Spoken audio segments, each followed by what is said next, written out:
Welcome back to Sweet Revenge Reddit. Another story, another shocking betrayal. Brace yourself for the dark twists ahead. Let's dive in. You're just a charity case now, so get off my property before I call the cops. My sister sneered as she threw my childhood journals into the rain. She thought she'd inherited our father's multi-million-dollar tech fortune, but she didn't know I had a secret DNA kit and a legal loophole that was about to turn her inheritance into a one-way ticket to the curb. Before we reveal how a simple swab of a cheek dismantled a decades-old family lie, tell me, where are you watching from today? Drop your city or country in the comments. And if you believe that blood doesn't give anyone the right to be a bully, hit that subscribe button to join our community of justice seekers.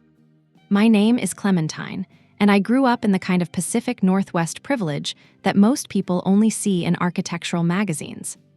Our home was a sprawling, glass and cedar masterpiece perched on a cliff overlooking Puget Sound, Washington. My father, Silas, was a pioneer in cloud computing, a man whose mind worked in binary but whose heart was as warm as the hearth in our great room. My mother, Lydia, was the quintessential Seattle socialite, a woman who prized optics above all else. And then there was my younger sister, Sloane. From the moment she could talk, Sloane was the golden child.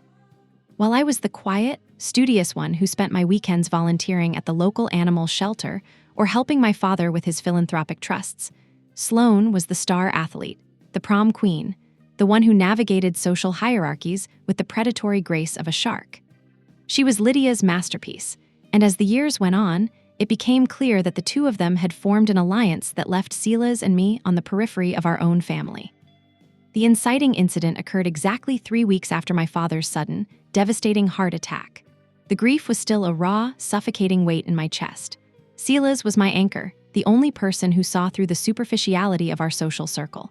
We were in the library, a room that smelled of old leather and the salty breeze from the sound, when my mother and Sloane called a family meeting. I expected a discussion about how we would honor my father's legacy. Instead, I was met with a legal ambush. Lydia sat behind my father's mahogany desk, her face a mask of practiced, icy composure. Sloane stood beside her, wearing a designer morning dress that probably cost more than my first car. Without a word of comfort, Lydia pushed a thick manila folder toward me. "Clementine," she began, her voice as sharp as a scalpel, "your father was a visionary, but he was also sentimental.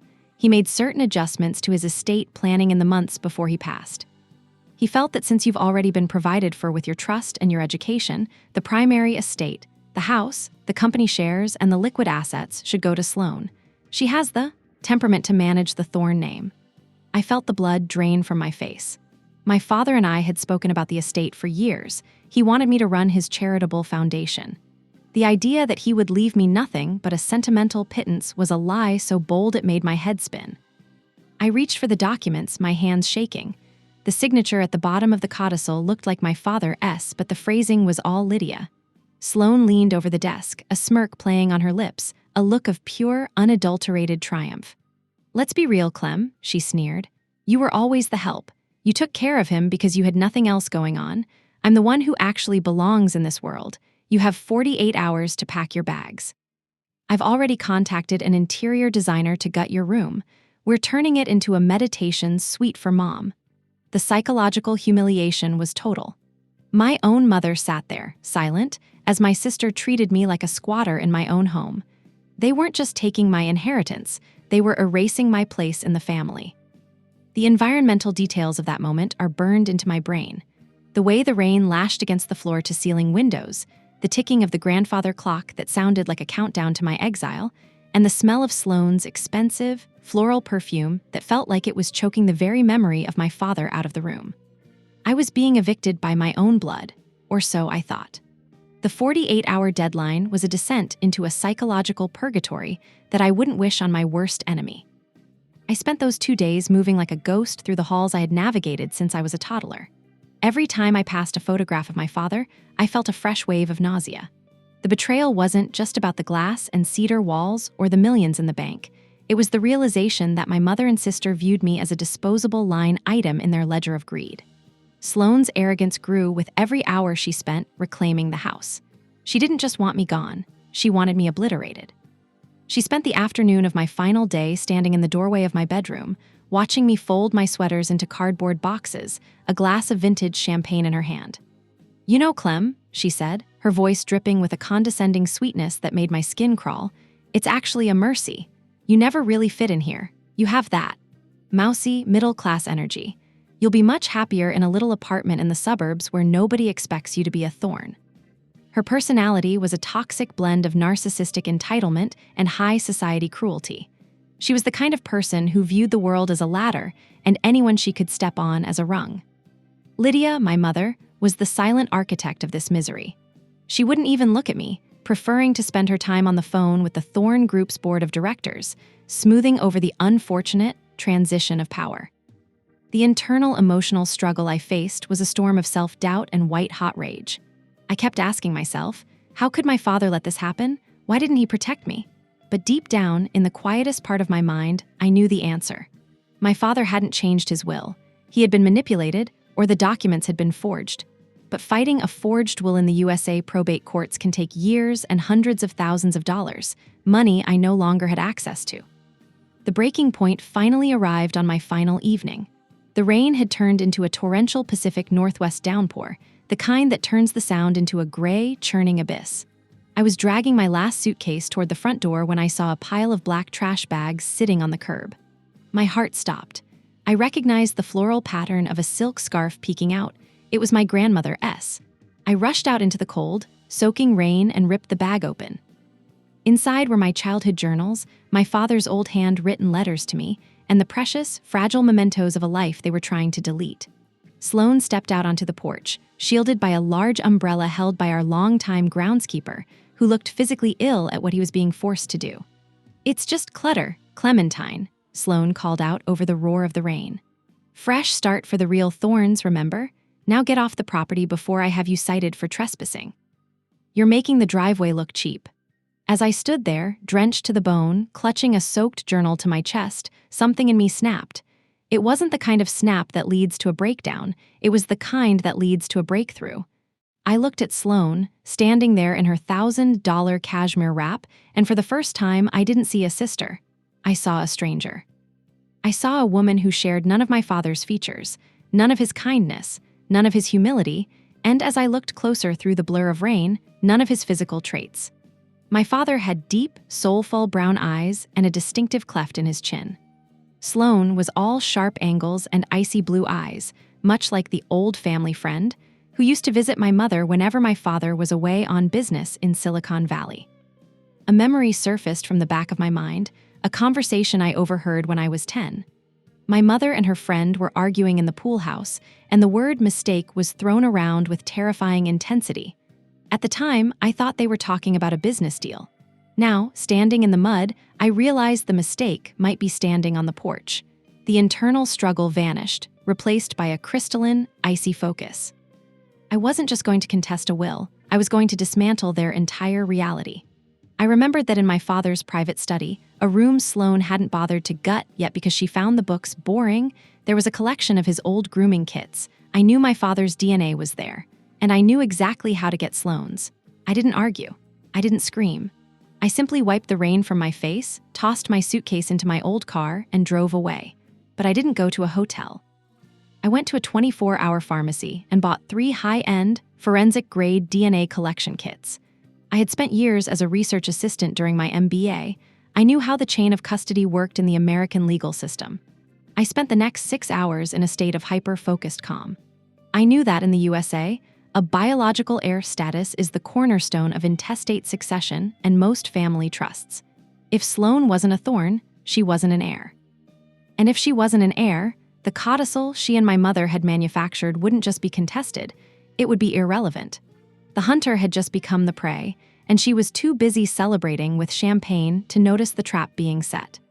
The silent plan was a masterpiece of strategic patience, a cold-blooded architectural feat built on the very foundation of American estate law and biological certainty.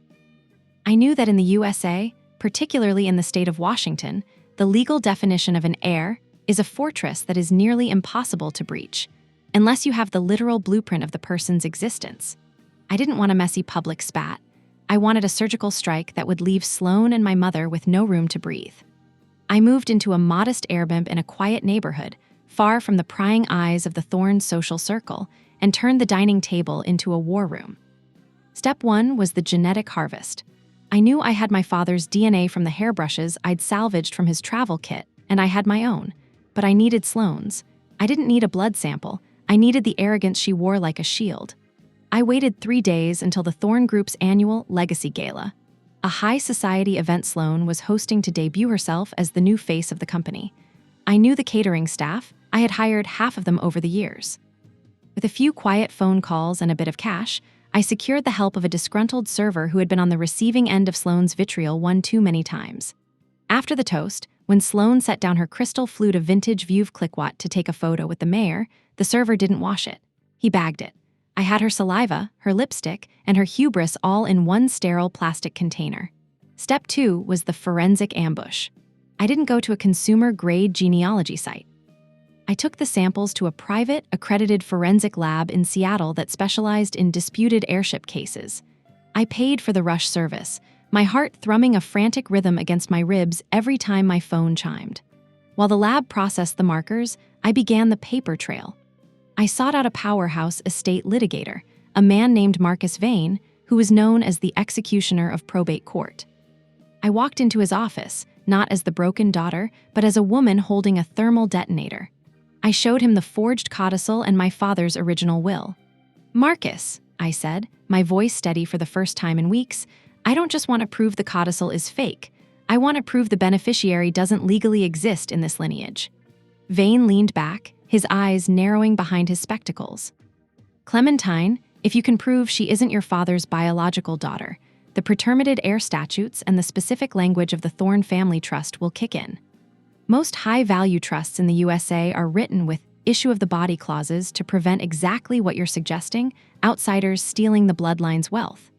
If she's not his, the codicil, even if it were real, would be a violation of the trust's foundational bylaws. It would be a legal nullity." The tension was a living thing, a thick cord of suspense that tightened with every hour. I spent my days in the public records office, digging into my mother's past, looking for the man from the pool house. I found him, a former tennis pro turned investment consultant who had conveniently disappeared from the social scene right after Sloane was born. Step 3 was the banking blockade. In the USA, the Patriot Act and strict Know Your Customer KYC regulations mean that banks are terrified of being involved in estate fraud. I had my lawyer send a notice of potential fraudulent transfer to every bank holding Thorn assets. We didn't need a judge's order yet, we just needed to flag the accounts. The moment Sloane tried to move a single million into her personal account to pay for her new yacht, the system would freeze. I watched from the shadows as Sloane's social media posts shifted from celebratory to frantic. She posted about technical glitches at the bank, unaware that the glitch was me.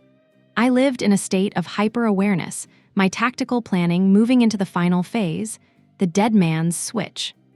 I prepared a digital dossier containing the DNA results, which had finally come back with a 0% probability of paternity, the evidence of my mother's affair, and the forensic analysis of the forged signature on the codicil.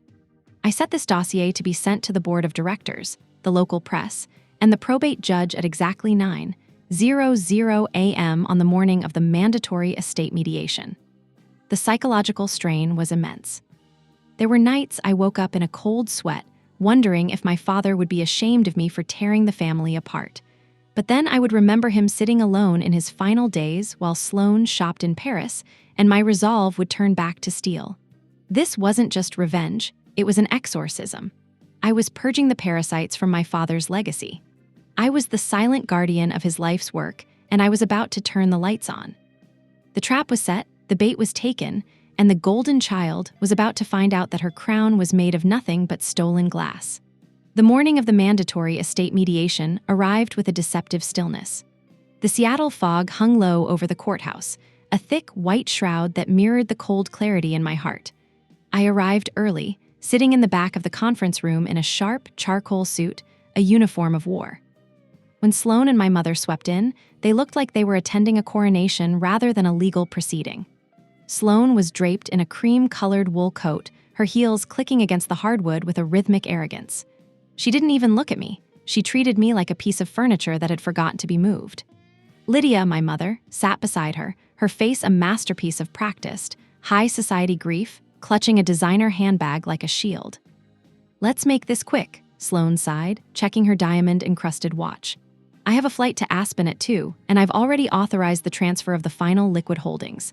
Clementine, if you sign the waiver now, I might be inclined to increase your pity check to $10,000. It's more than you're worth, but I'm feeling charitable." She pushed a document toward me, her eyes glinting with a predatory satisfaction. She thought she had won. She thought the golden child had successfully buried the charity case. I didn't reach for the pen. Instead, I reached for my tablet and slid it across the table. "I think we should look at the lab results first," I said, my voice as calm as the eye of a hurricane. On the screen, the DNA report appeared in stark black and white. 0% paternity probability. The silence that followed was absolute, a vacuum that sucked the air out of the room. I watched as the color drained from Sloane's face, leaving her looking like a wax figure melting in the sun. Lydia's hand flew to her throat, her eyes darting toward the door as if she could outrun the truth. "What is this trash?" Sloane hissed, though her voice wavered. "You've always been jealous, Clem, but this is pathetic. You forged a lab report." "It's not forged, Sloane," my lawyer, Marcus Vane, intervened, his voice booming with the weight of the American legal system. "That report comes from a federally accredited lab, cross-referenced with your father's medical records and a sample taken from the gala. But more importantly, we've already filed a petition for a determined non-heir status. Under the Thorne Family Trust's issue of the body clause, you are not a legal beneficiary. You are a biological stranger to the Thorne estate." The downfall was a rapid, cascading failure. Because Sloane had spent the last month masquerading as the primary heir, she had committed grand larceny by trick and securities fraud. The bank freeze I had initiated wasn't just a glitch. It was the precursor to a federal investigation. As the realization set in, the double doors of the mediation room opened, and 2 investigators from the King County Prosecutor's office stepped in. They weren't there for me. The sweet revenge was a surgical strike. Because I had the forensic proof that the codicil was signed using a digital auto pen during a window when my father was unconscious, the entire document was tossed out. I watched as the golden child was escorted out of the courthouse, not to a waiting limousine, but to a squad car. The press, tipped off by my dead man's switch, were waiting on the steps. The headlines the next morning were brutal. "THORNE Empress a total fraud. DNA proves billionaire heir is an outsider." Lydia fared no better. The moral turpitude and fraudulent inducement clauses I triggered meant she lost her marital share of the estate. She was stripped of her board seat and her social standing. The old money crowd she worshipped dropped her faster than a bad stock. She went from the Queen of Seattle society to a woman facing a multi-million-dollar civil suit for estate embezzlement. She ended up in a small, rented townhouse in a city she used to mock, her designer bags sold at consignment shops to pay for her mounting legal fees. Sloane was eventually sentenced to 3 years for her role in the forgery and the attempted theft of the trust assets. The girl who wanted to gut my room for a meditation suite ended up in a 6x9 cell with a roommate who didn't care about her designer pedigree. The public humiliation was her true prison. Every time she Googles her own name, she sees the word fraud in bold letters. I moved back into the glass and cedar house on the cliff, but I didn't keep it for myself. I honored my father's true wish. I turned the estate into the Sela's Thorne Foundation for Animal Welfare and Foster Youth. I kept the library exactly as it was, a sanctuary of leather and salt air, but I opened the rest of the house to the people my father actually cared about. I moved into a modest home in the city, close to my work at the foundation, finally free from the toxic hierarchy of the Thorne name. I looked at the sound one evening, watching the sun dip below the horizon, and I felt a hand on my shoulder, not a physical one, but the warmth of a legacy finally protected. I wasn't the mousy sister anymore. I was the guardian of the truth. I moved on, empowered and wealthy not just in pocket, but in spirit. I had pruned the dead branches from our family tree, and for the first time in years, it was finally healthy enough to grow. If you loved seeing Clementine use science to take down her entitled sister, hit that like button, and tell me in the comments, have you ever uncovered a family secret that changed everything? I want to hear your stories of justice. Don't forget to subscribe to Sweet Revenge Reddit for more stories where the truth always wins. See you in the next one.